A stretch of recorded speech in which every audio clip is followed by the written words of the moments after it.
High sound প্রেমী বন্ধুরা, কেমন আছেন সবাই?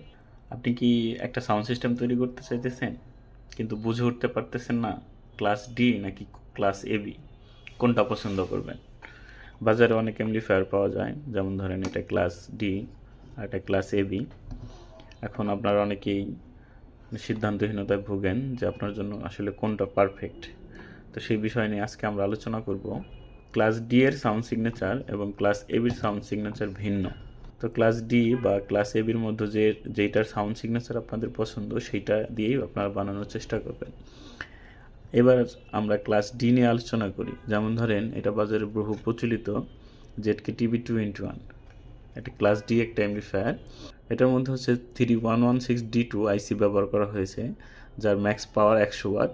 ব্রিজ মোডে 100 ওয়াট দিতে পারে এবং স্টোরিও মোডে 50+50 দিতে পারে। বাজারে যত আইসি আছে এই টিপি আইসিগুলা ক্লাস ডিতে ব্যবহার করা হয়। তো আইসিগুলো খুবই ভালো, হিট জেনারেট খুবই কম করে এবং আউটপুট খুব ভালো দিতে সক্ষম। তো ক্লাস ডিতে আপনি কিছু সুবিধা এবং অসুবিধা পাবেন। চলেন আগে সুবিধা নিয়ে আলোচনা করি। সুবিধাগুলো হইতেছে যেটা সাইজ ছোটো, কম্প্যাক্ট, হিট জেনারেট কম করে, অ্যাসেম্বল সুবিধা বলতে এই রকম অ্যাম্পলিফায়ারগুলো কমপ্লিট অ্যাম্পলিফায়ার থাকে, তাই অনেক বেশি ঝামেলা পোহাইতে হয় না। যেমন ধরেন এইখানে পাওয়ার সাপ্লাই ইনপুট করে আর এইখান থেকে আপনার স্পিকার আউটপুট নিয়ে তা আপনারা বাজাইতে পারেন। তো এর ক্ষেত্রে অনেক বেশি জ্ঞানের প্রয়োজন হয় না। তো একটা সাউন্ড সিস্টেম তৈরি করতে গেলে আপনাকে অবশ্যই স্পিকার, অ্যাম্পলিফায়ার, পাওয়ার সাপ্লাই এবং স্পিকার ক্যাবিনেট, সাউন্ড সিস্টেম তৈরি করতে গেলে অবশ্যই আপনাকে কিছু জিনিস মাথায় রাখতে হবে। যেমন ধরেন অ্যাম্পলিফায়ারের সাথে স্পিকারের সামঞ্জস্য, আবার অ্যাম্পলিফায়ারের সাথে পাওয়ার সাপ্লাইয়ের সামঞ্জস্য এবং স্পিকারের জন্য একটা নির্ভুল মাপের ক্যাবিনেট তৈরি করা। আর এইগুলো যদি সব ঠিকঠাক হয়ে থাকে তবেই আপনি একটা প্রিমিয়াম লেভেলের সাউন্ড সিস্টেম তৈরি করতে পারবেন। তাই আপনাকে এই সবগুলো সম্পর্কে মোটামুটিভাবে ধারণা রাখতে হবে। আর একেবারেই যদি ধারণা না থাকে তবে কখনোই এই রকম অ্যাম্পলিফায়ার আর স্পিকার কিনে নিজে নিজে সাউন্ড সিস্টেম তৈরি করতে যাবেন না। সেই ক্ষেত্রে আপনার টাকা তো লস হবেই এবং আপনার সময়ও নষ্ট হবে। অনেক মলম বিক্রেতা আছে আপনাদেরকে অনেক ভুলভাল বোঝাবে, কিন্তু তাদের কথায় কান না দিয়ে একজন ভালো সাউন্ড সিস্টেম তৈরি করে এরকম মানুষের সাথে যোগাযোগ করেন, আপনার চাহিদা অনুযায়ী একটা সাউন্ড সিস্টেম বানিয়ে দেবে। এবার আসি আপনারা এই ক্লাস ডিটা কারা ব্যবহার করবেন। ধরেন আপনার বাসায় কিছু স্পিকার আছে কিন্তু অ্যাম্পলিফায়ারটা নষ্ট, সেই ক্ষেত্রে এরকম একটা কমপ্লিট অ্যাম্পলিফায়ার নিয়ে আপনি জাস্ট রান করতে পারেন। আপনাদের বাসায় যদি স্পিকার পড়ে থাকে যে অ্যাম্পলিফায়ার নষ্ট হয়ে গেছে, তারা এই ক্লাস ডিটা কিনে নিয়ে শুধু এরকম এখান থেকে লাইন দিয়ে স্পিকারগুলো চালাইতে পারেন। নতুন যদি তৈরি করতে চান সেই ক্ষেত্রে ক্লাস ডিটা বর্জন করা আপনাদের উচিত হবে। কারণ হইতেছে আপনি যখন একটা সাউন্ড সিস্টেম তৈরি করতে যাবেন আপনার মনের মতো কাস্টমাইজেশন হতেই পারে, কিন্তু ক্লাস ডিতে আপনি কাস্টমাইজেশন করতে পারবেন। এই ক্লাস ডিতে আবার অসুবিধা হইতেছে যে এটা রিপেয়ারেবল না বা কাস্টমাইজেবল না। আপনি চাইলেই এই ছোট্ট প্রিসেট আইসিটা চেঞ্জ করতে পারবেন না। আবার আইসিটা নষ্ট হয়ে গেলে খুব সহজে আমাদের বাংলাদেশে এটা রিপেয়ারেবল না। এটাতে যা দেওয়া আছে ঠিক তাই আপনাকে মেনে নিতে হবে। তো সেই ক্ষেত্রে আপনারা ক্লাস ডিটা বর্জন করবেন। এবার আসি ক্লাস এবিতে। আমাদের দেশে অনেক আগে থেকেই ক্লাস এবি সাউন্ড সিস্টেম চলে আসছে।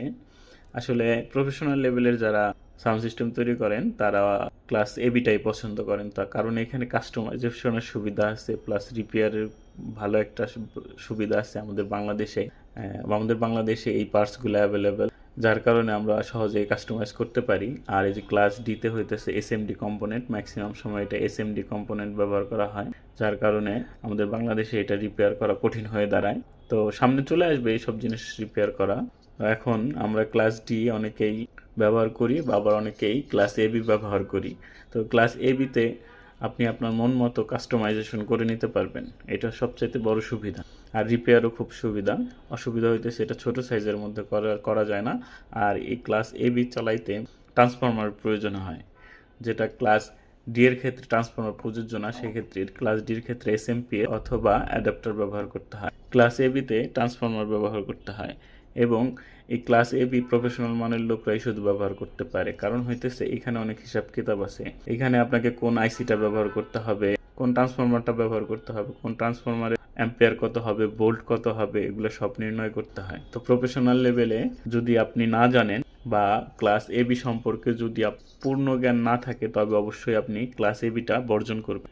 আর সাউন্ড সিস্টেম তৈরির ক্ষেত্রে ক্লাস এবির সাউন্ড সিগনেচারটা টোটালি একটা ডিফারেন্ট ফিল দেবে আপনাকে। বাংলাভাবে যদি আপনাকে আমি বোঝাতে যাই, এইটা হচ্ছে 4 স্ট্রোকের ইঞ্জিন আর এটা হচ্ছে 2 স্ট্রোকের ইঞ্জিন। আপনার পাশাপাশি ক্লাস ডি এবং ক্লাস এবি এর পারফরমেন্সটা যদি পাশাপাশি না শোনেন তাহলে বুঝতে পারবেন না। তো নতুন করে বানানোর ক্ষেত্রে সবসময় চেষ্টা করবেন ক্লাস এবিটা ব্যবহার করার জন্য। আমাদের বাংলাদেশে এখন অনেকেই সাউন্ড সিস্টেম নিয়ে কাজ করে। যার সাউন্ড সিগনেচার ভালো লাগে আপনি তার কাছে গিয়ে চাহিদাটা বলবেন, সে আপনাকে আপনার মন মতো করে বানিয়ে দেবে। তো নিজে নিজে ক্লাস এবি যদি পূর্ণ জ্ঞান না থাকে আপনি সাউন্ড সিস্টেম বানানোর চেষ্টা করবেন। তো ধন্যবাদ সবাই ধৈর্য সহকারে ভিডিওটা দেখার জন্য। আর আপনারা যারা নতুন আছেন তারা আমাদের চ্যানেল সাবস্ক্রাইব করতে পারেন। আমাদের চ্যানেল সাবস্ক্রাইব করতে কোনো রকম টাকা লাগে না। বিশ্বাস না হলে আপনারা সাবস্ক্রাইব করে দেখতে পারেন। ধন্যবাদ, সবাই ভালো থাকবেন, দেখা হবে আগামী ভিডিওতে।